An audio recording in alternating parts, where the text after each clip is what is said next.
Na calada da noite, um pai escuta a voz de sua filha implorando por ajuda. Presa por dias a fio, alimentando-se do que era possível, seu único desejo era sair daquele lugar com vida.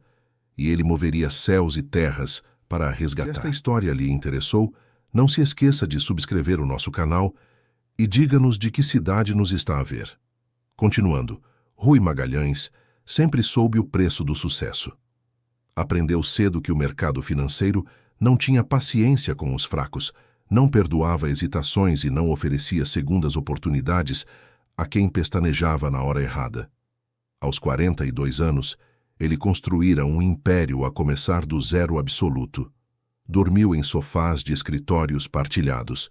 Jantou massa instantânea fria diretamente do pacote em noites de folhas de cálculo intermináveis. Sacrificou fins de semana, feriados e até aniversários em nome de uma visão que poucos conseguiam enxergar. Hoje, o seu nome era sinônimo de inteligência financeira, de estratégia implacável, de resultados que faziam a concorrência tremer. As revistas de negócios estampavam o seu rosto nas capas, chamando-o de gênio, de visionário, de homem que transformava números em ouro. Mas a verdade, aquela que Rui carregava no peito como uma pedra fria, era que ele não conhecia o preço real do sucesso até ter perdido o que realmente importava. O casamento com Sofia começara com promessas sinceras, com sonhos partilhados sob o céu estrelado de uma viagem à Serra da Estrela. Ela era linda, vibrante, cheia de planos sobre a família que construiriam juntos. Ele, ainda a lutar para estabelecer a sua empresa, jurou que um dia daria a ela e aos filhos que viessem tudo o que mereciam. E veio Leonor. Léo, como ele a chamava. Uma menina de olhos enormes, cabelo castanho que brilhava sob o sol, riso fácil que iluminava qualquer ambiente. Ela era a única coisa que conseguia amolecer o coração blindado de Rui, a única pessoa diante de quem o empresário implacável se transformava em apenas um pai apaixonado. Mas enquanto Leonor crescia, o casamento desmoronava. Sofia começou a ressentir-se das ausências, das viagens, das reuniões que se estendiam pela madrugada. Rui tentava compensar com presentes caros, viagens de luxo, cartões de crédito sem limite. Ela queria presença, não presentes. Queria um marido, não um provedor fantasma. As discussões escalaram, as portas batiam com mais frequência, e quando Leonor fez 5 anos, o divórcio era inevitável. A separação foi gélida, burocrática, conduzida por advogados que transformaram anos de intimidade em cláusulas contratuais. Sofia ficou com a guarda da menina. Rui ficou com fins de semana alternados e uma culpa que o acompanhava como uma sombra. Nos 2 anos seguintes, algo mudou em Sofia. Rui percebia quando ia buscar Leonor para as visitas autorizadas. A ex-esposa, antes tão cuidadosa com a aparência, agora exibia olhos inchados, maquilhagem borrada, movimentos lentos demais ou agitados demais. O apartamento, antes impecável, cheirava a álcool e tabaco, e havia um homem novo na vida dela, um sujeito chamado Tiago. Alto, musculoso, com sorrisos largos que nunca chegavam aos olhos. Rui não gostou dele desde o primeiro aperto de mão. Havia algo de errado naquele olhar, naquele jeito de falar alto demais, de rir de piadas que mais ninguém achava graça. Mas Sofia defendia o companheiro com unhas e dentes, e Rui legalmente não tinha como interferir. Afinal, ela era a mãe, tinha a guarda, e o juiz fora claro. Enquanto não houvesse provas concretas de perigo, Leonor permaneceria com Sofia. As visitas de Leonor começaram a preocupar Rui de forma mais aguda. A menina, antes tão falante, agora respondia em monossílabos. Evitava falar sobre a casa, sobre a mãe, sobre o que fazia durante a semana. Quando ele perguntava se estava tudo bem, ela apenas acenava com a cabeça. Mas os seus olhos contavam outra história. Rui tentou conversar com Sofia, que explodiu em acusações. Ele não tinha o direito de questionar nada, não estava presente, não sabia de nada. Tiago, sempre ao fundo destas conversas tensas, ria da preocupação de Rui, chamando-o de paizão ausente a querer bancar o herói. Então, numa terça-feira de julho, Rui fez algo que parecia exagerado na época. mas que se provaria a única corda que impediria a sua filha de cair no abismo. Numa das visitas, quando Leonor estava distraída a brincar no parque, ele comprou um telemóvel pré-pago. Era um aparelho simples, barato, com uma bateria que durava dias. Ele gravou apenas um número na memória, o dele. Escondeu o telemóvel no fundo da mochila de Leonor enrolado num casaco e quando a menina o encontrou com curiosidade, ele abaixou-se, ficou à altura dos olhos dela e disse com uma seriedade que ela nunca tinha visto: Léo, este telemóvel é o nosso segredo. Não contes a ninguém, nem a mamã, nem ao Tiago. Ele só serve para uma coisa. Se precisares muito, muito mesmo do papá, se for uma emergência de verdade, carregas aqui e ligas-me. Mas só se for uma emergência, está bem? Prometes? Leonor, com 7 anos recém-completos, acenou com a cabeça, guardou o telemóvel no bolso secreto da mochila e nunca mais mencionou o assunto. 3 semanas depois, numa noite de inverno que Lisboa raramente via, uma tempestade histórica atingiu a cidade. Era quase meia-noite de uma sexta-feira, quando Rui estava no andar mais alto do seu prédio comercial. A Magalhães Capital Investimentos, no coração da Avenida da Liberdade. As janelas do escritório tremiam sob o vento cortante, e lá embaixo a metrópole parecia apagar-se sob rajadas de chuva que pareciam pregos gelados. Ele estava imerso em relatórios de uma fusão que definiria o próximo trimestre, rodeado por contratos milionários, números que dançavam nos ecrãs dos computadores. Nuno, o seu chefe de segurança, já tinha ido embora depois de garantir que o prédio estava trancado. Rui estava sozinho, como sempre gostava de estar quando precisava de pensar sem interrupções. Foi quando ouviu um toque que não reconheceu. Não era nenhum dos seus 3 telemóveis corporativos, não era o telefone fixo do escritório. Era um som abafado, vindo de dentro da gaveta onde ele guardava objetos pessoais. Rui franziu a testa, abriu a gaveta e encontrou um telemóvel do qual quase se tinha esquecido. O pré-pago. O seu coração disparou antes mesmo de atender. Ele dera aquele número a Leonor com uma instrução clara: só ligar em caso de emergência. E agora, às 11h40 da noite, durante a pior tempestade do ano, o telemóvel tocava. Rui atendeu com as mãos a tremer. Não ouviu um alô claro. Ouviu vento, um vento cortante, a assobiar, como se estivesse a atravessar um espaço aberto. Ouviu uma respiração ofegante, irregular, entrecortada. Ouviu dentes a bater. E então, depois de segundos que pareceram horas, surgiu a voz. A voz frágil, quase inaudível de Leonor. Pai? Rui levantou-se da cadeira com tanta força que ela girou e bateu na secretária. Léo, filha, o que se passa? Onde estás? Ele tentou manter a voz calma, mas o pânico já lhe subia pela garganta como ácido. Papá, eu estou com frio. A voz dela tremia tanto quanto os dentes. Muita fome, pai. Estou com muita fome. Rui apertou o telemóvel com tanta força que os dedos ficaram brancos. Calma, meu amor, calma. Onde está a mamã? Onde está a mamã? Silêncio. Apenas o vento. Então Leonor sussurrou, e cada palavra era um corte. A mamã, ela trancou-me no quarto. Há 3 dias, pai. 3 dias. O chão pareceu desaparecer sob os pés de Rui. Ele sentou-se na beira da secretária, as pernas sem força. Como assim 3 dias, filha? Estás trancada há 3 dias? A janela partiu-se. Não sei quando. O vento entra, pai. Entra demais e eu estou com frio, muito frio. Ela começou a chorar baixinho, a tentar abafar os soluços. Eu bebi a água do vaso da flor, pai. E eu comi a ração do Toby. Toby era o cãozinho que Sofia adotara meses antes. Rui fechou os olhos com força. A sua filha, Léo estava a comer ração de cão porque estava com fome. Não faz mal, meu amor, não faz mal nenhum. O importante é que me ligaste. Agora o papá vai buscar-te, está bem? O papá já está a ir. Mas então surgiu outro som. Uma voz masculina, grave, a gritar ao longe. Cala essa boca. Eu não te disse para ficares quieta? Era Tiago. Rui ouviu passos pesados, ouviu Leonor engasgar-se de medo. Léo, esconde o telemóvel! Esconde agora! Ela deve ter obedecido, porque a voz de Tiago ficou mais próxima, mais abafada, como se o telemóvel estivesse dentro de um bolso ou debaixo de uma almofada. Com quem é que estavas a falar, hein? Responde. Leonor chorava, dizia que não estava a falar com ninguém, que estava só a conversar sozinha. Mentirosa, criança mentirosa. E então veio um barulho seco, uma bofetada.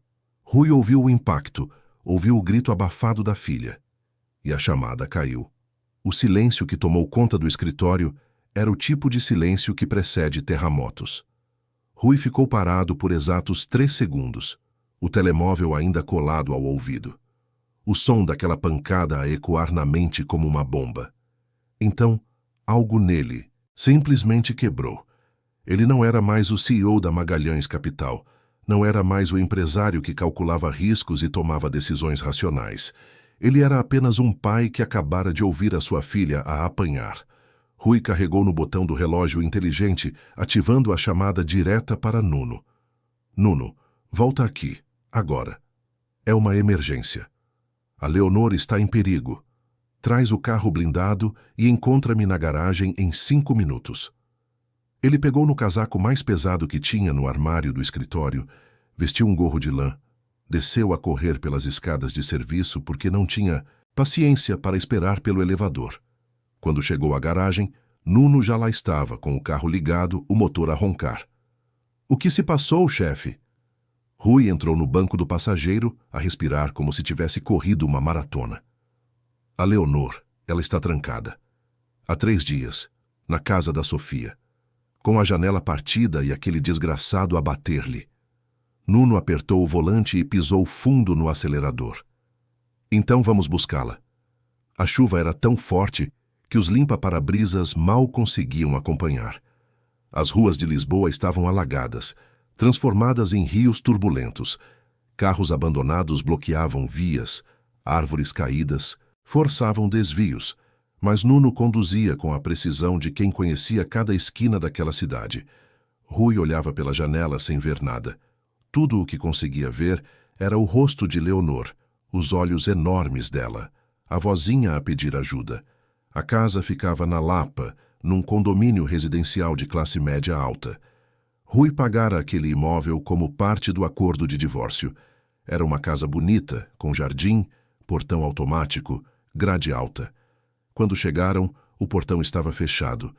Rui tentou o intercomunicador. Ninguém atendeu. Ele desceu do carro, tentou forçar a grade. Nada. Olhou para Nuno. Arromba. Nuno hesitou. Apenas 1 segundo. Vai dar problemas, chefe. Não me importo. E não se importava mesmo. Rui voltou para o carro, e Nuno recuou alguns metros, acelerou e meteu o para-choques blindado contra o portão. O metal gemeu, dobrou, e na terceira investida, a grade cedeu com um estrondo que acordou metade da rua. Vizinhos acenderam luzes, abriram janelas. Rui não olhou para nenhum deles. Ele correu até a porta principal da casa. Trancada. Ele bateu com força, a gritar o nome de Sofia. Nada. Gritou o nome de Leonor. Nada. Nuno trouxe uma barra de ferro da bagageira. Juntos forçaram a fechadura até que a porta cedeu. O contraste foi brutal. Lá fora, frio cortante, chuva horizontal, escuridão molhada. Lá dentro, calor artificial, luz amarela, cheiro a álcool misturado com perfume barato. A sala estava em desordem, garrafas vazias sobre a mesa de centro, cinzeiro a transbordar. Rui subiu as escadas a correr, a seguir o som de vozes no andar de cima. Nuno vinha logo atrás. O quarto de Leonor ficava no fim do corredor. A porta estava trancada por fora, com um cadeado simples, mas eficaz. Rui deu um pontapé na porta com toda a força. 1, 2, 3 vezes, até que a madeira ao redor do trinco rachou e a porta se abriu. O que ele viu fê-lo parar na soleira, como se tivesse levado um soco no estômago. A janela estava partida, vidros espalhados pelo chão, vento gelado a entrar sem piedade. Leonor estava encolhida num canto, enrolada num cobertor fino, o corpo a tremer violentamente. Os lábios estavam roxos, o rosto pálido como cera, os olhos inchados de tanto chorar. E ao lado dela, em pé, estava Sofia. A ex-esposa usava uma camisa de noite amarrotada, o cabelo desgrenhado, os olhos vidrados daquele jeito que Rui já conhecia bem, o olhar de quem bebeu para lá da conta. Nas mãos dela havia um cinto enrolado. Quando viu Rui, ela cambaleou, mas tentou impor autoridade. "O que estás a fazer aqui? Não tens o direito de entrar na minha casa." Rui passou por ela como se fosse um fantasma e ajoelhou-se ao lado de Leonor. A menina, ao vê-lo, desatou a chorar, mas era um choro silencioso, controlado, como se tivesse medo de fazer barulho. "Léo, meu amor, o papai está aqui. Está tudo bem agora." Ele envolveu-a nos braços e ela estava tão gelada que era como abraçar gelo. Nuno apareceu com um cobertor grosso do carro e juntos envolveram a menina. Sofia começou a falar rápido, desesperada. "Ela estava de castigo. Ela é teimosa, Rui. Não sabes como ela é teimosa. Precisa de aprender a obedecer." Rui virou-se para ela e Sofia deu um passo atrás. Nunca tinha visto aquele olhar no rosto do ex-marido. "Castigo? Trancaste a nossa filha há 3 dias num quarto com a janela partida. Ela comeu ração de cão, Sofia. Ração de cão." Sofia cambaleou. Eu não sabia que a janela se tinha partido. Eu ia verificar, Não ias verificar nada. Estavas bêbada, como sempre." A voz de Rui subiu e Leonor encolheu-se ainda mais. Foi quando Tiago apareceu à porta, de calções e t-shirt de alças, com um sorriso debochado. "Olha só quem resolveu aparecer. O paizão herói. Chegaste atrasado, hein? Ou será que só vens quando a criança liga a chorar?" Rui levantou-se, ainda a segurar Leonor ao colo. "Sai da frente." Tiago cruzou os braços. "Não a vais levar. A guarda é da Sofia. Está nos papéis. Não a podes tirar daqui sem autorização." Nuno posicionou-se ao lado de Rui, a postura a deixar. Claro que não havia negociação. "Podemos discutir a legalidade depois. Agora sai da frente ou eu tiro-te." Tiago riu, mas deu um passo para o lado. Rui desceu as escadas a segurar Leonor como se ela fosse feita de vidro. Sofia vinha atrás, a gritar que ia chamar a polícia, que ele ia perder tudo, que estava a cometer um sequestro. Rui não parou. Não olhou para trás. Colocou Leonor no banco de trás do carro, coberta com todos os cobertores que Nuno tinha. Nuno sentou-se ao volante. E partiram, deixando para trás a casa, os gritos, a tempestade que continuava a cair como se o céu estivesse a chorar. No caminho para o hospital, Leonor começou a tossir. Era uma tosse profunda, úmida, que vinha do peito. Rui sentiu o pânico subir de novo. "Aguenta firme, Léo. Já estamos quase a chegar." Mas ela fechou os olhos, a respiração a ficar cada vez mais fraca, mais superficial. Nuno ligou para o Hospital da Luz a avisar que estavam a chegar com uma criança em estado grave. Quando pararam na entrada da emergência, enfermeiros já esperavam com uma maca. Rui entregou Leonor nos braços deles e ela foi engolida por um corredor de portas duplas que se fecharam na cara dele.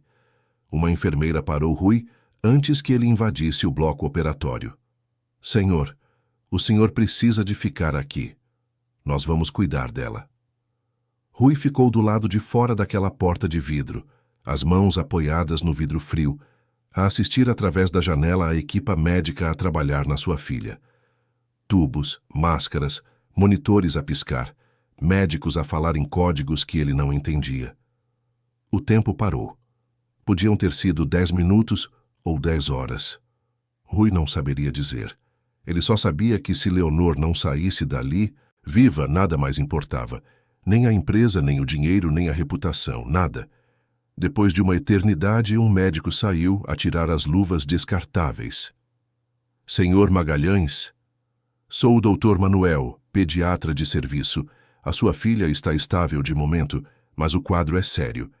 Ela está com hipotermia severa, desidratação, desnutrição aguda e sinais de pneumonia. Vamos mantê-la em observação intensiva nas próximas 48 horas. Rui sentiu as pernas a fraquejar. "Ela vai ficar bem?" "Doutor, por favor, diga-me que ela vai ficar bem." O médico pousou a mão no ombro dele. "Vamos fazer tudo, o que está ao nosso alcance. Ela é uma menina forte. Mas o senhor chegou na hora certa. Mais algumas horas naquelas condições e talvez fosse tarde demais. Rui foi autorizado a entrar no quarto. Leonor estava numa cama branca, ligada a fios e tubos, mas a respirar, viva. Ele puxou uma cadeira, sentou-se ao lado e segurou a mãozinha fria dela. E ali, naquele quarto de hospital iluminado por luzes artificiais, enquanto a tempestade continuava a rugir lá fora, Rui Magalhães fez uma promessa silenciosa. Ele nunca mais deixaria que nada, absolutamente nada, magoasse a sua filha. Não importava o custo. Não importava quem ficasse no caminho. A partir daquele momento, ele não era mais apenas um empresário. Era um pai em guerra. E ele não ia perder. Os 3 primeiros dias no hospital foram uma mistura de alívio e terror. Leonor saiu do perigo imediato, mas o corpo dela carregava marcas que os médicos conseguiam ler como quem lê um livro de horrores. As costelas salientes revelavam semanas de alimentação inadequada, não apenas os 3 dias de confinamento. Os hematomas no corpo contavam histórias de quedas ou algo pior. As unhas estavam roídas até sangrar, sinal de ansiedade crônica. E os olhos, aqueles olhos que antes brilhavam com curiosidade infantil, agora saltavam assustados a cada som de porta a fechar, a cada sombra a passar no corredor. Rui não saiu do quarto. Mandou Nuno buscar roupas limpas, mas não foi para casa. Dormia no cadeirão ao lado da cama, a acordar a cada movimento da filha, a cada alteração no bip dos monitores. Os médicos diziam que ele precisava de descansar, que não adiantava matar-se de cansaço. Mas como poderia descansar? Cada vez que fechava os olhos, ouvia a voz de Leonor a pedir ajuda, ouvia o som da bofetada. Sentia o corpo gelado dela nos braços. Não, ele não ia sair dali. Não até ter a certeza absoluta de que ela estava segura. Foi no segundo dia que a psicóloga do hospital apareceu. A doutora Helena era uma mulher na casa dos 50 anos. Cabelos grisalhos presos num coque, óculos de armação vermelha e um jeito suave de falar que imediatamente acalmava quem estava ao redor. Ela bateu de leve na porta do quarto, mesmo estando aberta, e entrou com um sorriso gentil. Bom dia. Deve ser o Sr. Rui, certo? Sou a doutora Helena, psicóloga, da equipa pediátrica. Vim conversar um pouco convosco. Rui levantou-se, apertou a mão dela. A Léo está a dormir. Ela passou a noite inteira acordada, com medo de fechar os olhos. Helena olhou para a menina na cama, tão pequena no meio dos lençóis brancos, e suspirou. Infelizmente, isso é mais comum do que gostaríamos em casos de trauma. Posso sentar-me? Eles conversaram em voz baixa enquanto Leonor dormia. Rui contou tudo.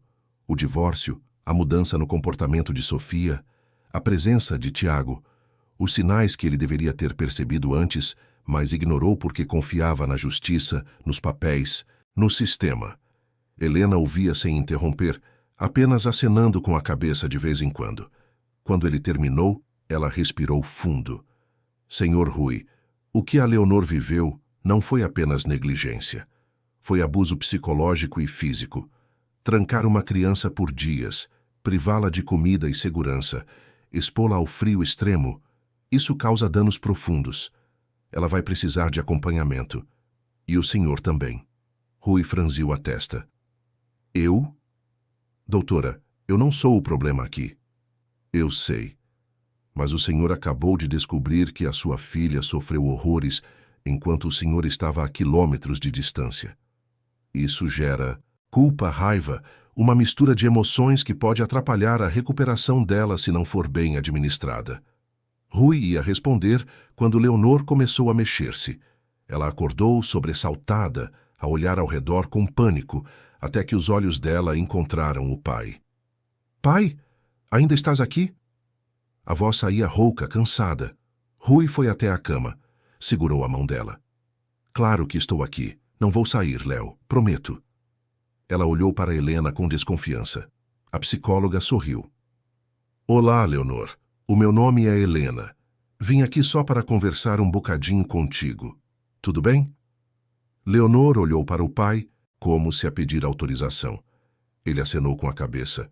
Tudo bem, a doutora Helena é simpática. A conversa começou simples.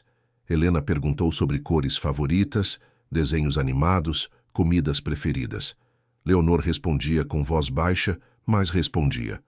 Aos poucos, Helena foi se aproximando do assunto difícil. Leonor, sabes por que estás no hospital?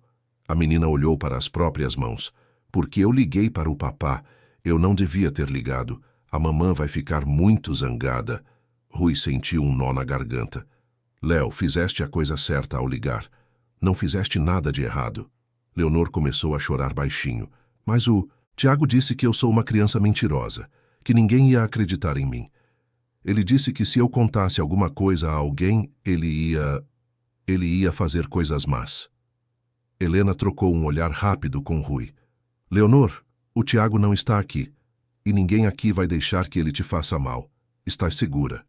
Podes contar-me o que quiseres. E Leonor contou. Entre soluços e silêncios, ela contou. Contou que a mãe começou a sair muito, deixando-a sozinha com o Tiago. Contou que o Tiago gritava por qualquer coisa, que partia coisas quando ficava nervoso. Contou que uma vez ela derramou sumo no chão e foi trancada no quarto escuro por uma noite inteira como castigo. Contou que começou a ter medo de comer porque se comesse demais, era gula, se comesse de menos, era desfeita. Contou que aprendeu a ser invisível, a andar sem fazer barulho, a não pedir nada para não incomodar. E contou que na semana passada, depois de responder de uma forma que o Tiago considerou desrespeitosa, ele a trancou no quarto e disse que ia deixá-la lá, até aprender a ter respeito. A mãe estava a dormir, bêbada no sofá, e não fez nada. Cada palavra era uma facada no peito de Rui. Ele queria gritar, queria dar um murro na parede, queria voltar àquela casa e fazer o Tiago pagar por cada segundo de terror que ele causou. Mas controlou-se porque Leonor precisava dele inteiro, não despedaçado pela raiva. Quando ela terminou, Helena pousou a mão no ombro dela. Leonor, tu és uma menina muito corajosa. E tudo o que me contaste vai ajudar-nos a garantir que nunca mais passes por isto. Está bem? Leonor limpou as lágrimas com as costas da mão. Eu posso ficar com o papá? Helena sorriu. Vamos trabalhar para isso. Mas enquanto Leonor recuperava lentamente dentro do hospital, do lado de fora, uma tempestade de outro tipo estava a formar-se. Sofia e Tiago não ficaram parados. Na verdade, eles fizeram o que pessoas desesperadas e sem escrúpulos fazem. Atacaram primeiro. No dia seguinte ao resgate, eles convocaram uma conferência de imprensa em frente à esquadra da Lapa. Sofia apareceu com os olhos vermelhos, maquilhagem borrada de propósito para parecer que tinha chorado, vestida de forma simples, quase humilde. Tiago estava ao lado, de fato mal ajustado, com expressão grave. E a história que eles contaram para as câmaras foi uma obra-prima de manipulação. Sofia chorou enquanto dizia que Rui, incapaz de aceitar a separação, invadiu a casa dela de noite, agrediu-a a ela e ao companheiro e sequestrou a filha. Ela disse que Leonor estava sob cuidados médicos por ter uma gripe forte e nada mais, e que Rui, obcecado e desequilibrado, inventou uma história absurda de negligência para justificar o rapto. Tiago completou, dizendo que sempre suspeitou que Rui era violento, que a menina chegava das visitas com hematomas e que eles estavam a juntar provas para pedir a revisão das visitas. Aquele homem é perigoso. Ele pode ter dinheiro, pode ter poder, mas não pode ter a minha enteada. Não enquanto eu a puder proteger. A imprensa devorou a história. Afinal, era o enredo perfeito, o empresário bilionário e frio versus a mãe humilde e sofrida. As manchetes começaram a aparecer. Magnata das finanças acusado de sequestrar a própria filha. Mãe desesperada pede justiça após invasão violenta. Rui Magalhães, gênio dos negócios ou pai abusivo? As redes sociais explodiram. Hashtags a pedir justiça para Sofia viralizaram em questão de horas. Fotos antigas de Leonor com pequenos arranhões, coisa normal de criança que brinca, foram repostadas como evidência de agressão. Vídeos de Rui em entrevistas antigas, onde ele falava de forma dura sobre concorrentes, foram editados para parecer que ele era uma pessoa violenta e sem controlo. Em menos de 24 horas, A reputação que Rui levou 20 anos a construir estava em frangalhos. Acionistas da Magalhães Capital começaram a ligar, preocupados. Contratos foram suspensos. Parceiros de negócios enviaram comunicados a pedir distância até que a situação se resolvesse. As ações da empresa caíram a pique na bolsa. E o pior, o juiz que cuidava do caso da guarda, pressionado pela opinião pública e pela aparente veracidade da história de Sofia, assinou uma ordem preliminar. Rui seria investigado e Leonor deveria ser devolvida à mãe dentro de 72 horas, a menos que ele apresentasse provas concretas de que a criança estava em perigo real. Quando o advogado de Rui, o Dr. Vasco Pereira, apareceu no hospital com a notificação, o empresário simplesmente olhou para o papel e disse: "Não." Vasco, um homem de 60 anos que já tinha visto de tudo em 40 anos de advocacia, suspirou. "Rui, eu entendo a sua revolta, mas se não cumprir esta ordem, vai ser preso por desacato. E aí não vai poder proteger ninguém." Rui atirou o papel para a mesa. "Vasco, eu tirei a minha filha de um quarto onde ela estava há 3 dias sem comida, com a janela partida, a apanhar de um abusador. E agora dizem-me que tenho de a devolver para lá? Por quê? Porque aquela mulher e aquele canalha sabem chorar para as câmaras?" Vasco sentou-se na cadeira ao lado. "Eu sei, mas no tribunal a emoção não ganha o caso. A prova ganha o caso. E eles montaram uma narrativa antes de si. Tem 72 horas para desconstruir essa narrativa com factos, documentos, testemunhas. Caso contrário, perde a guarda. Talvez perca a liberdade e, pior, perde qualquer hipótese de realmente proteger a Leonor." Rui respirou fundo, a tentar controlar a fúria que fervia dentro dele. "Então diga-me o que preciso de fazer." Vasco abriu a pasta que trazia. "Primeiro, precisamos de exames médicos completos. Toda a lesão, todo o sinal de negligência, tudo documentado e assinado por médicos do hospital. Segundo, precisamos de testemunhas, alguém que viu o que acontecia naquela casa. Terceiro, evidências físicas, o quarto onde ela foi trancada, a janela partida, tudo o que possa corroborar a sua versão. E por último, precisamos de algo que eles não esperem, um trunfo que vire o jogo."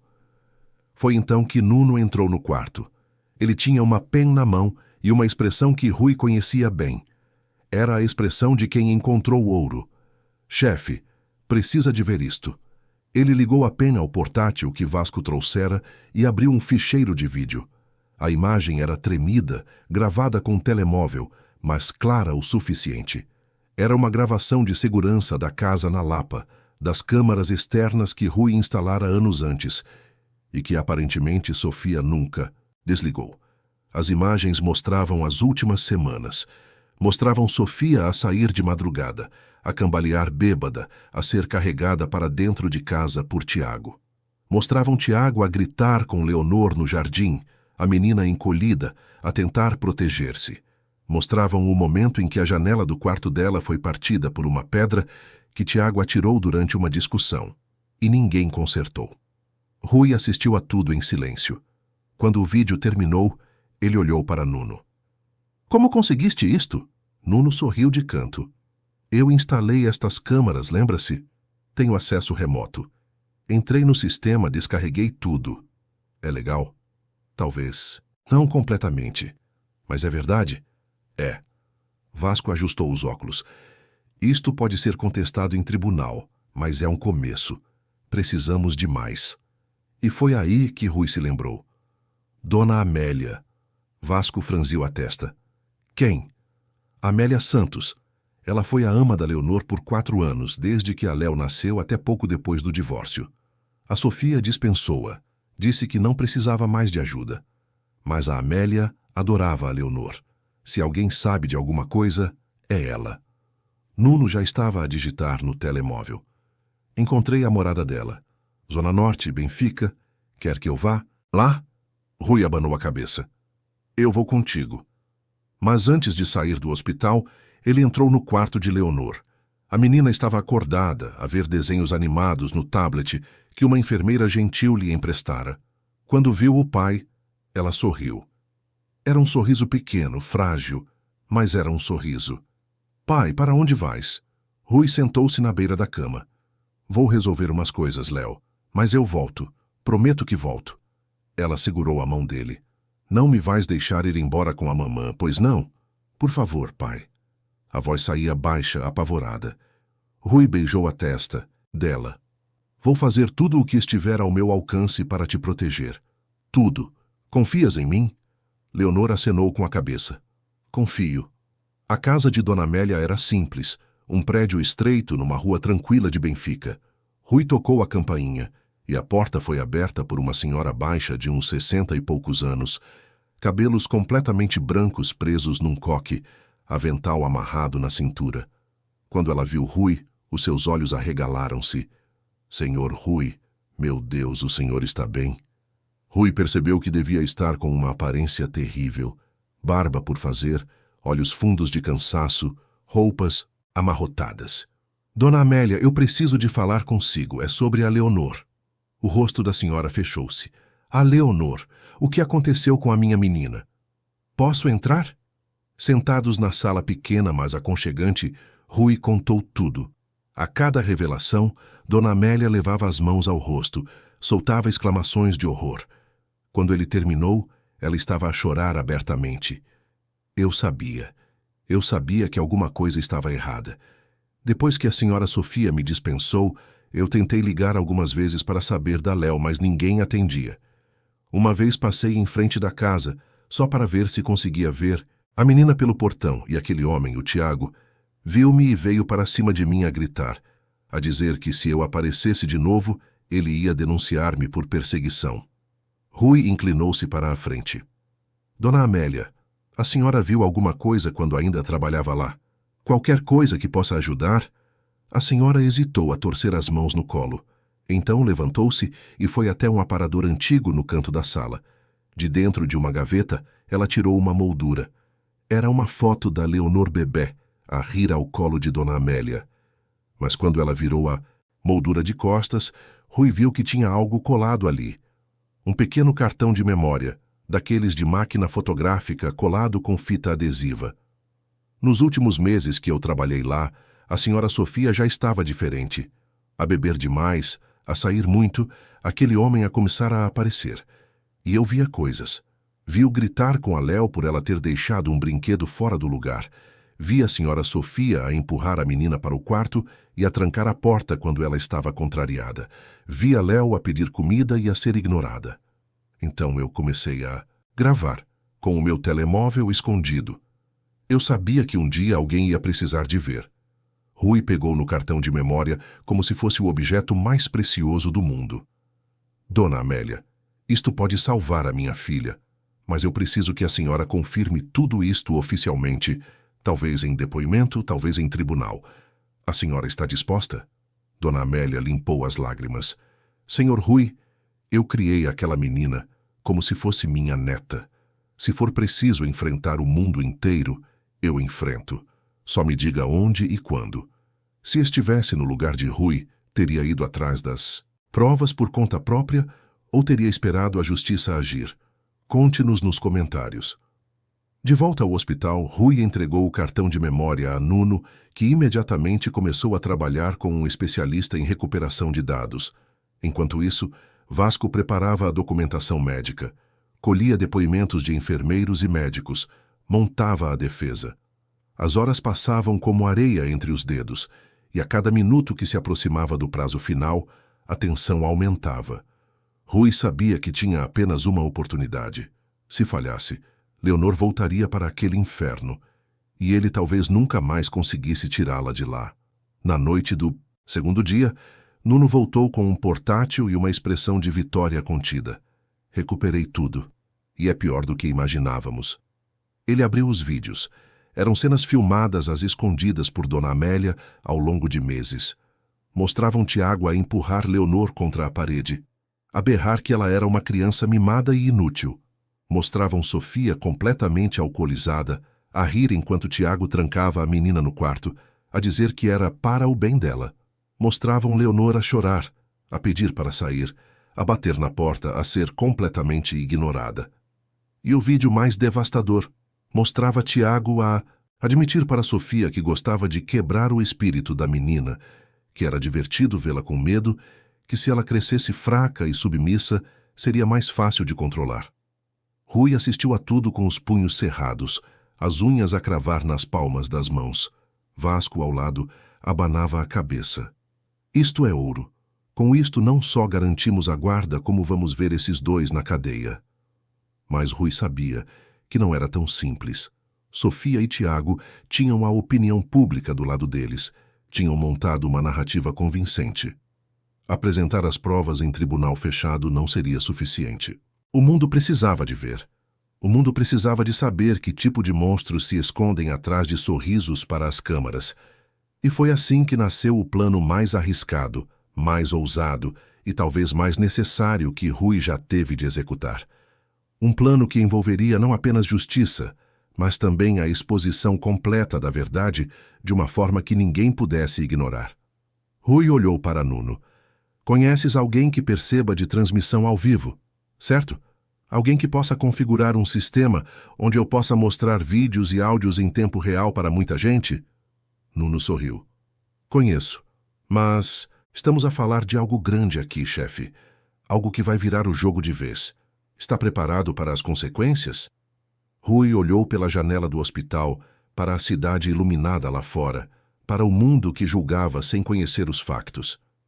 Eu não tenho mais nada a perder, Nuno. A minha reputação já foi destruída. A minha empresa está a me afundar. A única coisa que me resta é a minha filha. E eu vou lutar por ela até ao último segundo, não importa o que eu tenha de fazer. Nuno acenou. Então vamos virar este jogo. O prazo estava a esgotar-se. Faltavam apenas 18 horas para o vencimento da ordem judicial que obrigaria Rui a devolver Leonor a Sofia. Mas enquanto o relógio corria contra ele, Rui não estava parado. Ele estava a montar uma jogada que mudaria tudo. Nuno chamara um contacto, um especialista em tecnologia de transmissão chamado Diogo, que já tinha trabalhado com grandes eventos ao vivo e sabia como contornar bloqueios e garantir que uma transmissão chegasse a milhões de pessoas sem ser interrompida. Diogo apareceu no escritório que Rui transformara em central de operações dentro do próprio hospital, a trazer equipamentos que pareciam saídos de um filme de espionagem. Então, deixa-me ver se entendi, disse Diogo, a ajustar os óculos de armação grossa enquanto abria o seu portátil.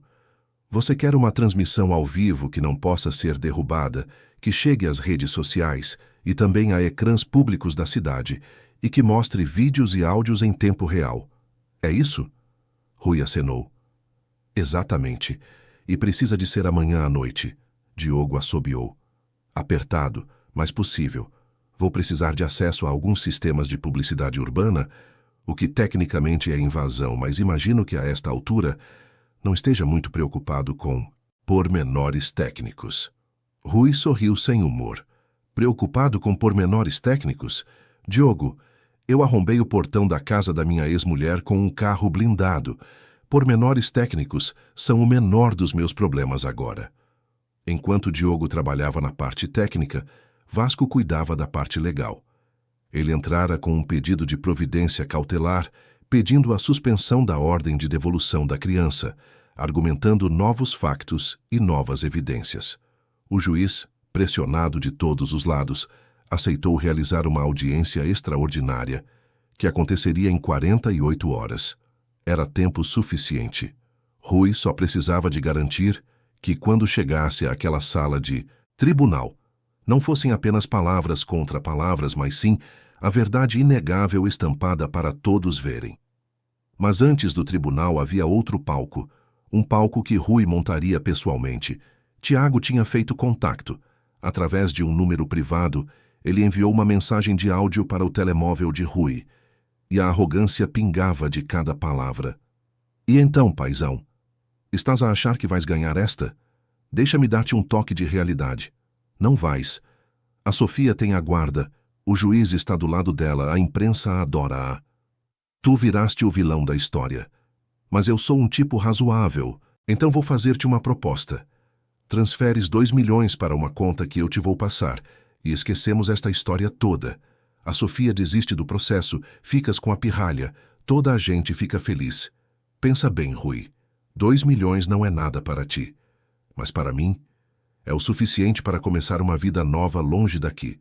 Tens até amanhã para decidir. Depois disso, a oferta expira e vamos com tudo contra ti. Abraço. Rui ouviu a mensagem 3 vezes. A cada vez, a raiva dava lugar ao cálculo. Aquilo não era apenas chantagem, era confissão, era arrogância, era oportunidade. Ele ligou para Vasco. Eles morderam o isco. O advogado ficou em silêncio por alguns segundos. Você não estava a planear nenhum isco, Rui. O que se passa? Rui explicou. Vasco respirou fundo. Isso é arriscado. Se correr mal, vai parecer ainda pior. E se correr bem, acaba com eles. Estou disposto a arriscar. Rui respondeu à mensagem de Tiago com uma mensagem curta. Aceito. Mas quero conversar pessoalmente. Amanhã, 8 da noite, restaurante Miradouro do Chiado, no Chiado.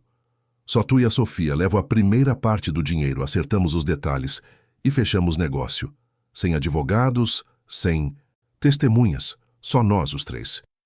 A resposta veio rápida. Fechado. Mas não tentes nada, Rui. Se apareceres com a polícia ou um gravador, o acordo vai por água abaixo e enterramos-te. Rui sorriu. Não te preocupes. Eu também tenho muito a perder. Mas é claro que era mentira. Rui tinha tudo a ganhar. O restaurante Miradouro do Chiado era um estabelecimento de luxo, frequentado pela elite lisboeta, com vista panorâmica para a cidade iluminada. Rui escolheu aquele lugar por um motivo específico. A apenas 2 ruas dali, havia um dos maiores ecrãs de publicidade de Lisboa, instalado na fachada de um prédio comercial. Era ali que Diogo faria a magia acontecer.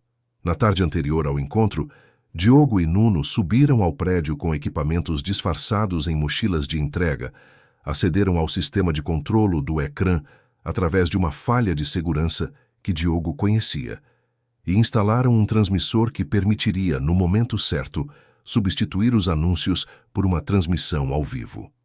Simultaneamente, Diogo configurou contas falsas em todas as redes sociais, preparadas para disparar a mesma transmissão assim que Rui desse o sinal.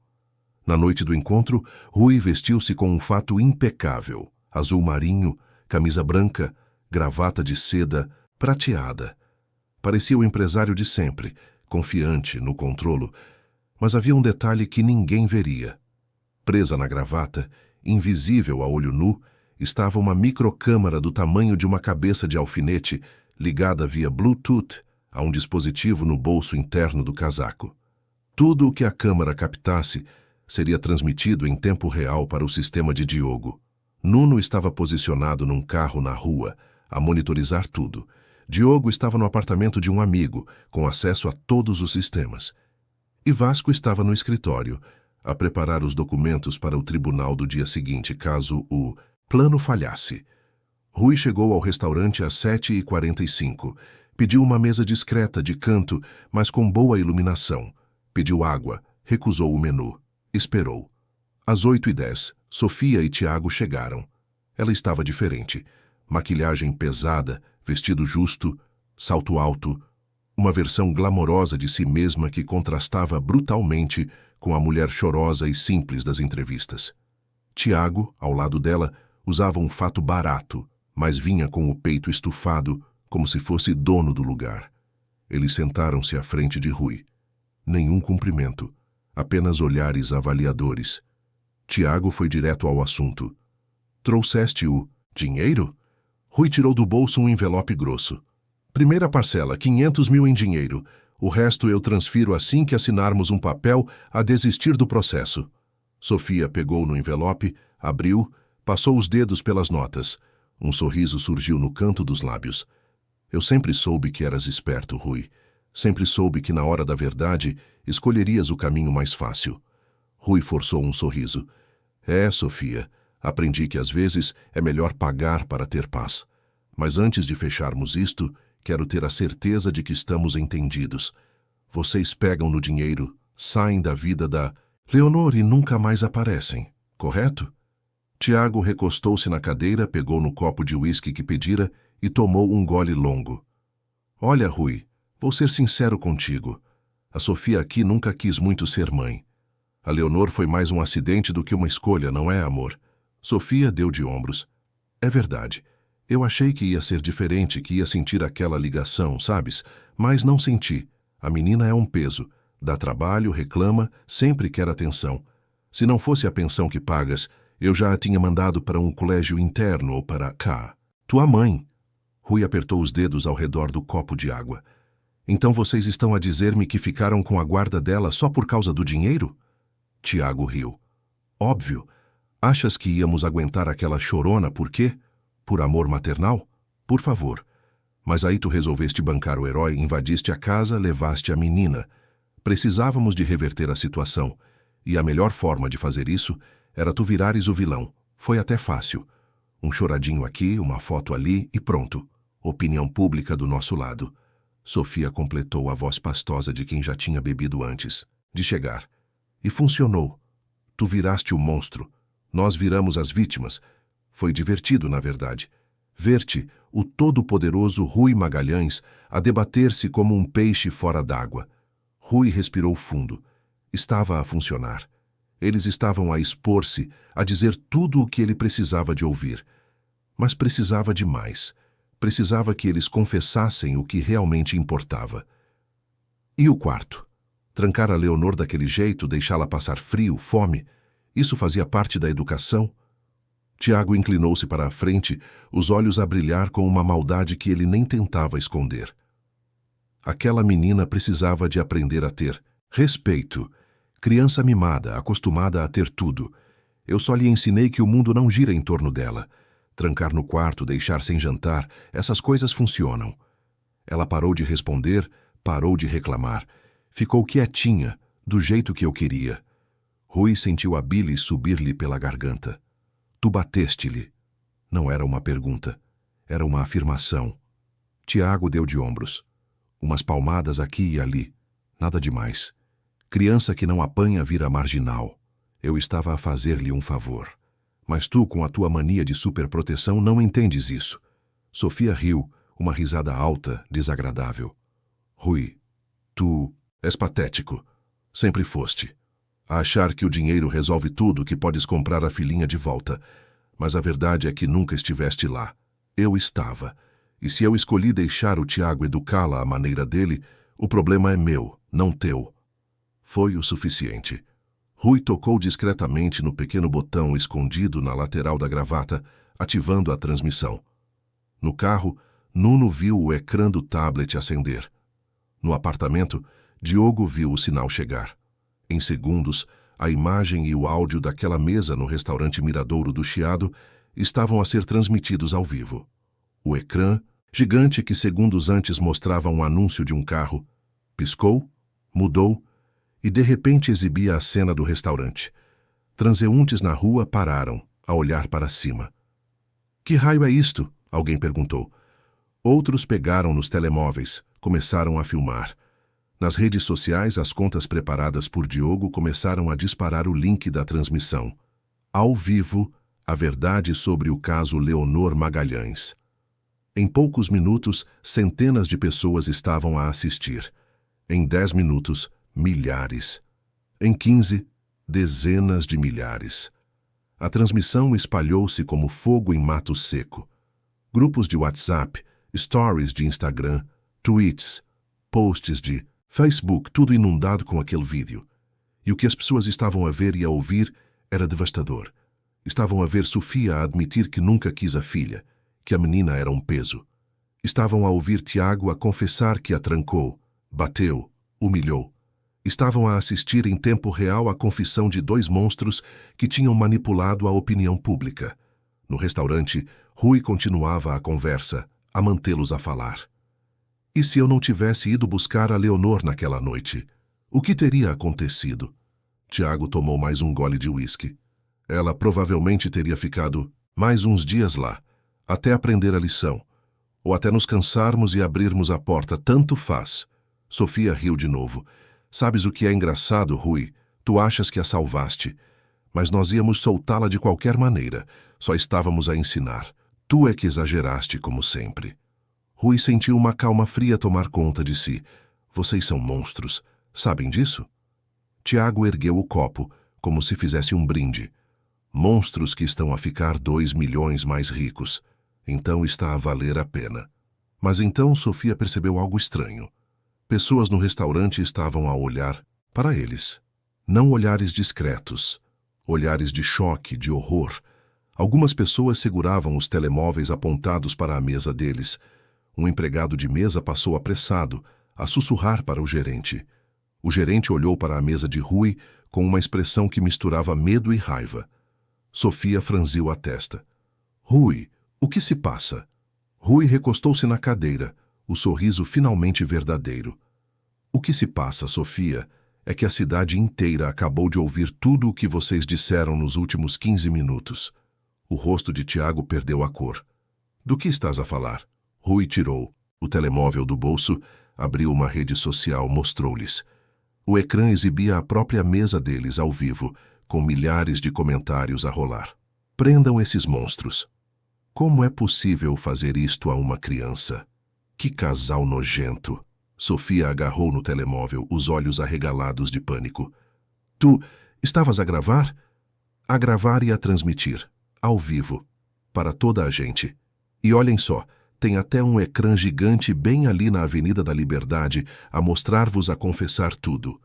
Rui apontou para a janela. De onde estavam sentados não dava para ver o ecrã, mas dava para ver. O brilho das luzes refletido nos prédios dava para ver o movimento de pessoas a parar para assistir. Tiago levantou-se bruscamente, a cadeira a cair para trás. Tu, filho da... Mas antes que ele pudesse completar, 2 polícias entraram no restaurante. Atrás deles, uma procuradora do Ministério Público que Vasco contactara.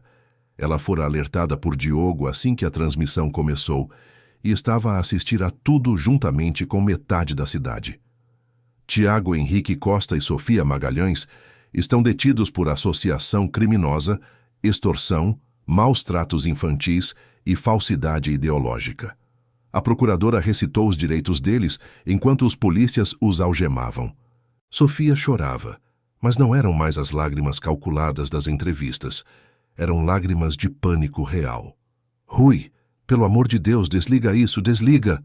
Rui apenas observou. Não posso desligar, Sofia. Não sou eu que estou a transmitir. São milhares de pessoas que estão a partilhar. A verdade finalmente saiu, e não há como colocá-la de volta. Eles foram levados sob os flashes dos telemóveis dos outros clientes do restaurante. Rui ficou sozinho na mesa, o envelope com o dinheiro falso ainda ali. Era dinheiro de mentira, obviamente. Ele nunca pretendeu pagar nada. Foi apenas o isco para os fazer falar. E funcionou melhor do que ele poderia sonhar. Ele saiu do restaurante e encontrou Nuno à espera no carro. Chefe, a internet explodiu. Toda a gente está a partilhar. As hashtags contra si desapareceram. Agora é tudo sobre eles. Conseguiu. Rui apenas acenou. Ainda não. Isto foi só o começo. Amanhã há o tribunal. A audiência extraordinária aconteceu no dia seguinte, numa sala de tribunal lotada de repórteres, advogados, assistentes sociais e curiosos. O juiz, Dr. Jorge Vasconcelos, um homem de 60 anos com fama de justo, mas duro, entrou na sala e pediu silêncio. Vasco representava Rui. Sofia e Tiago tinham advogados de ofício, já que nenhum advogado particular quis tocar no caso depois da exposição pública. A sala estava tensa, o ar carregado de expectativa. O juiz começou. Estamos aqui para decidir sobre a guarda da menor Leonor Magalhães. Mas antes de entrarmos na questão da guarda, precisamos de tratar das acusações criminais que surgiram. Dr. Vasco, o senhor tem as evidências de que falou no pedido? Vasco levantou-se, ligou uma pen ao sistema de projeção da sala. A primeira coisa que ele mostrou foi o relatório médico completo de Leonor. Hipotermia, desnutrição, hematomas, sinais de trauma psicológico severo. Então ele reproduziu trechos dos vídeos que Dona Amélia gravara a mostrar os maus tratos. Depois, ele tocou o áudio da chamada de Leonor a pedir ajuda. E, por fim, ele mostrou trechos da transmissão ao vivo da noite anterior, onde Sofia e Tiago confessavam tudo. A cada prova, o silêncio na sala ficava mais pesado. Algumas pessoas choravam, outras apenas abanavam a cabeça, incrédulas. Quando Vasco terminou, o juiz olhou para Sofia e Tiago com uma expressão de profundo desgosto. Algum de vós tem algo a dizer em sua defesa? O advogado de Sofia tentou argumentar que ela estava sob a influência de álcool, que fora manipulada por Tiago, que merecia uma segunda oportunidade. O advogado de Tiago tentou alegar que ele apenas estava a educar a criança, que os métodos eram questionáveis, mas não criminosos. O juiz ouviu em silêncio, então bateu o martelo. Eu vi e ouvi o suficiente. Sofia Magalhães está destituída do poder paternal sobre Leonor. A guarda plena e definitiva é concedida a Rui Magalhães. Além disso, a senhora e o senhor Tiago Costa responderão criminalmente por todos os crimes cometidos contra a menor. Estão proibidos de se aproximar da criança a menos de 500 metros. A audiência está encerrada. Rui sentiu as pernas a fraquejar de alívio. Ele vencera. Leonor estava salva. Do lado de fora do tribunal, repórteres queriam entrevistas, queriam declarações. Rui simplesmente disse: "Eu só quero levar a minha filha para casa." E foi exatamente isso que ele fez. 3 dias depois da audiência, Rui assinou os papéis que oficializavam a sua renúncia como CEO da Magalhães Capital Investimentos. A notícia causou alvoroço no mercado financeiro. Manchetes a questionar se o empresário estava emocionalmente abalado, se estava a cometer um erro. Mas Rui não se importava. Pela primeira vez em 20 anos, ele estava a tomar uma decisão que não tinha nada a ver com lucros, ações ou crescimento. Tinha a ver com o que realmente importava: a sua filha. Ele nomeou Nuno como diretor de transição, deixou instruções claras para a equipa, vendeu boa parte das suas ações e simplesmente saiu. Não olhou para trás. Leonor recebeu alta médica 1 semana após o julgamento. Ela ainda estava frágil, física e emocionalmente, mas os médicos disseram que com cuidado, amor e tempo, ela recuperaria completamente. A doutora Helena deu instruções específicas a Rui: ambiente estável, rotina previsível, terapia regular e, acima de tudo, paciência. A Leonor vai ter recaídas, ela explicou. Vai ter noites más, pesadelos, momentos de medo irracional. Isso é normal depois do trauma que ela viveu. Não tente apressar a cura, apenas esteja presente. Rui prometeu que estaria, mas ele sabia que não podia fazer aquilo sozinho. E foi por isso que, no dia em que levou Leonor do hospital, ele parou primeiro na casa em Benfica. Dona Amélia abriu a porta e, ao ver Leonor ali, os seus olhos encheram-se de lágrimas. A menina, ao ver a antiga ama, correu e atirou-se para os braços dela. Avó Amélia, tive tantas saudades. Dona Amélia abraçou a menina como se fosse a coisa mais preciosa do mundo, a acariciar os cabelos dela, a sussurrar palavras de conforto. Rui observou aquela cena e soube que tinha feito a escolha certa. Dona Amélia, eu sei que é muito pedir, mas preciso de ajuda. Estou a levar a Léo para um lugar novo, longe de Lisboa, onde possamos começar de novo. E eu gostaria muito que a senhora fosse conosco, não como empregada, como família. Dona Amélia olhou para ele surpresa. Senhor Rui, eu... Por favor, Rui interrompeu. A Leonor precisa da senhora. E eu também. A senhora limpou as lágrimas, olhou para Leonor, que ainda estava agarrada a ela, e sorriu. Quando partimos? Rui sorriu de volta. Amanhã. A casa ficava em Cascais, na costa perto de Lisboa, a cerca de 40 minutos de carro da capital. Rui comprara anos antes como investimento, mas nunca a usara. Era uma construção simples de madeira, 2 quartos, sala ampla, cozinha integrada, varanda envidraçada de frente para o mar. Nada luxuoso, nada ostensivo, apenas um lugar de paz.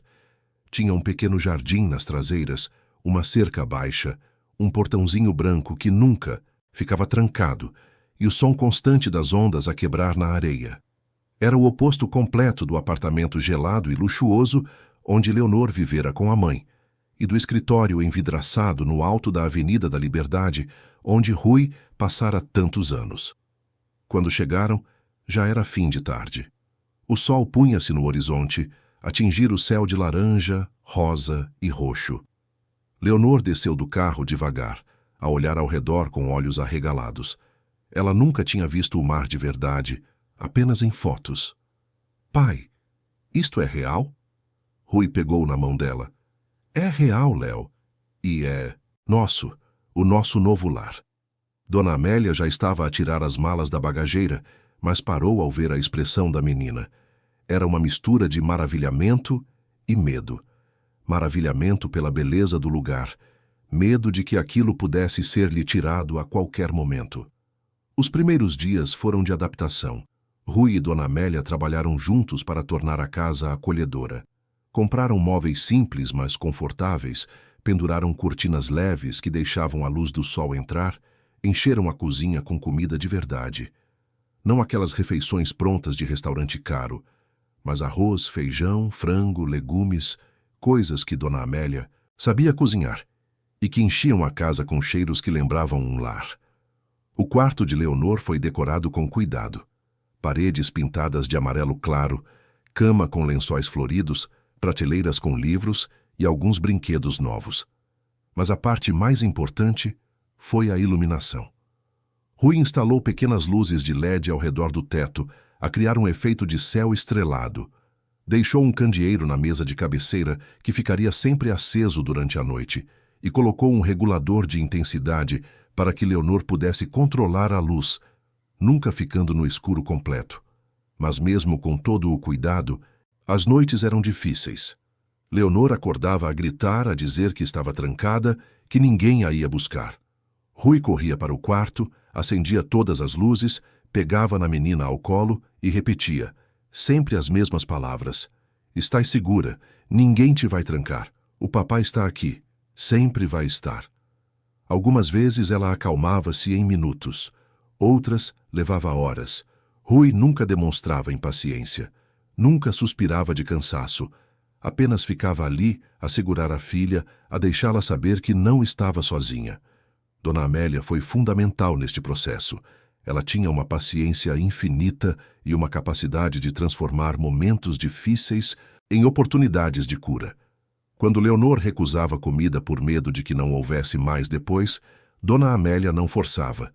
Ela simplesmente dizia, tudo bem, meu amor, quando tiveres fome, a comida vai estar aqui. Sempre vai haver comida. E deixava um pratinho pequeno sempre disponível no frigorífico, para que Leonor pudesse pegar quando quisesse.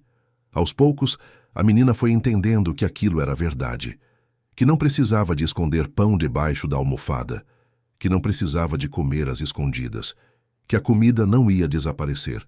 Um dia, cerca de 3 semanas após a mudança, aconteceu algo que marcou Rui profundamente. Eles estavam na praia, os três, a construir castelos de areia. Leonor estava concentrada, a usar um baldinho amarelo para moldar as torres. De repente, uma onda maior veio e desmanchou parte do castelo. Rui esperou pela crise, pelo choro, pelo medo. Mas Leonor apenas olhou para a onda, depois para o castelo desfeito e começou a reconstruir. Não tem problema, pai. Fazemos de novo. Foi um momento simples, mas para Rui significou o mundo. Significou que ela estava a começar a entender que nem tudo o que se parte fica partido para sempre, que dá para reconstruir, que dá para recomeçar. Rui também se estava a reconstruir, ele que passara a vida inteira obcecado com trabalho, com metas, com números, agora aprendia a simplesmente estar presente. Aprendia a fazer o pequeno almoço devagar, sem olhar para o relógio. Aprendia a sentar-se na varanda e apenas ouvir o mar, sem pensar em fusões ou aquisições. Aprendia a brincar com a filha, de verdade, não aquelas brincadeiras apressadas de fim de semana, mas brincadeiras longas, inventadas, sem hora para acabar. E ele descobriu que aquilo não era perda de tempo. Era exatamente onde ele deveria sempre ter investido o seu tempo, na própria vida, na própria família. A terapia de Leonor acontecia 2 vezes por semana, com uma psicóloga infantil em Cascais, a doutora Paula, uma mulher jovem e gentil que usava arte e brincadeiras para ajudar Leonor a processar o trauma. Ela pedia que Leonor desenhasse os seus sentimentos, e os desenhos no começo eram escuros, cheios de portas fechadas e figuras grandes e ameaçadoras. Mas com o tempo, os desenhos começaram a mudar. Apareceu o sol. Apareceu o mar. Apareceram 3 figuras de mãos dadas: Leonor, Rui e Dona Amélia. Apareceu um cão, porque Rui adotara um rafeiro. Da praia, um cachorrinho castanho e branco que Leonor batizou de Sol, porque ele era quentinho e sempre feliz.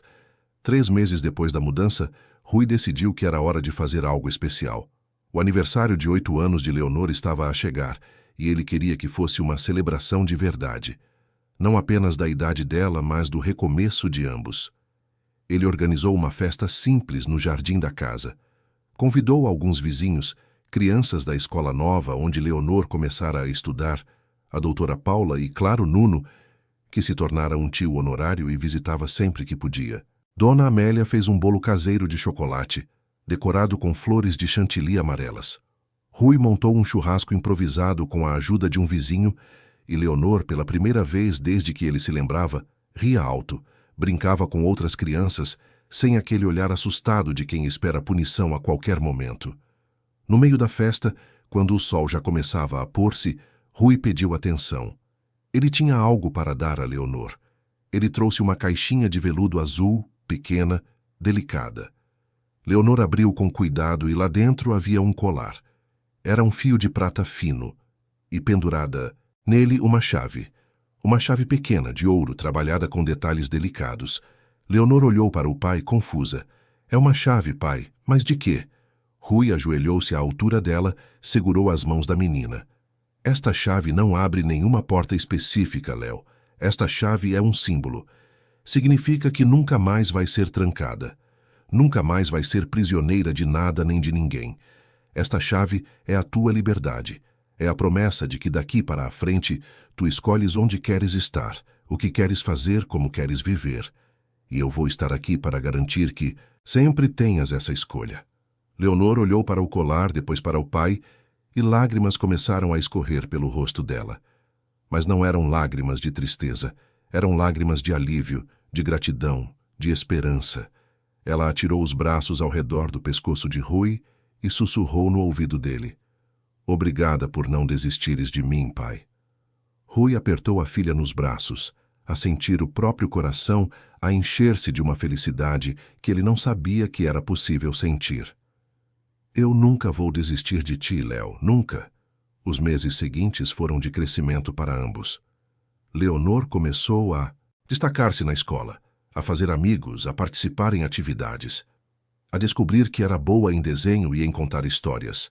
Rui, por sua vez, começou a explorar um lado de si mesmo que enterrara há muito tempo. Ele sempre gostou de carpintaria, de trabalhar com as mãos, mas nunca teve tempo. Agora, ele montou uma pequena oficina no fundo da casa e começou a fazer móveis, brinquedos de madeira para Leonor, presentes para Dona Amélia. Era uma atividade terapêutica que o ajudava a processar tudo o que acontecera e, ao mesmo tempo, o ligava a algo tangível, real, diferente dos números abstratos com os quais lidara a vida inteira. Dona Amélia também floresceu naquele ambiente. Ela, que passara a vida a cuidar dos outros, agora era cuidada também. Rui insistia que ela descansasse, que tirasse dias de folga, que aproveitasse a praia. E ela, aos poucos, foi permitindo isso. Foi aprendendo que podia ser feliz também, que podia ter momentos só dela, sem culpa. A dinâmica dos 3 tornou-se uma verdadeira família. Jantares à mesa, conversas sobre o dia, risadas partilhadas, planos para o fim de semana. Era simples, mas era completo. 1 ano após a mudança para Cascais, Rui e Leonor estavam sentados na areia a ver o pôr do sol. Sol, o cão, corria atrás de gaivotas, a latir alegremente. Leonor segurava o colar com a chave, algo que ela fazia sempre que estava pensativa. Pai, arrependes-te? Rui olhou para ela. De que, Léo? De teres deixado a empresa, de teres perdido tudo aquilo para ficares aqui comigo. Rui sorriu, pegou na mão da filha. Leonor, eu não perdi nada. Eu ganhei tudo. Antes, eu tinha dinheiro, sucesso, respeito. Mas eu não tinha vida. Eu não te tinha a ti, não de verdade. Agora tenho. E não existe nada no mundo que valha mais do que isso. Leonor encostou a cabeça no ombro do pai. Amo-te, pai. Eu também te amo, Léo. Mais do que possas imaginar. Eles ficaram ali, em silêncio, apenas a observar as cores do céu a mudar, a ouvir o som das ondas. E pela primeira vez em muito tempo, Rui sentiu que estava exatamente onde deveria estar. Não no topo de um arranha-céus, não em salas de reunião, não a fechar negócios milionários, mas ali, na areia, com a filha ao lado, a construir uma vida que valia a pena ser vivida. Os fantasmas do passado ainda apareciam de vez em quando. Leonor ainda tinha pesadelos ocasionais, ainda evitava portas fechadas quando possível, ainda tinha dias em que a ansiedade voltava sem aviso. Mas agora ela tinha ferramentas para lidar com isso. Tinha um pai presente, uma avó de coração que a amava incondicionalmente, uma terapeuta que a ajudava a processar e, acima de tudo, tinha um lar que era realmente seguro.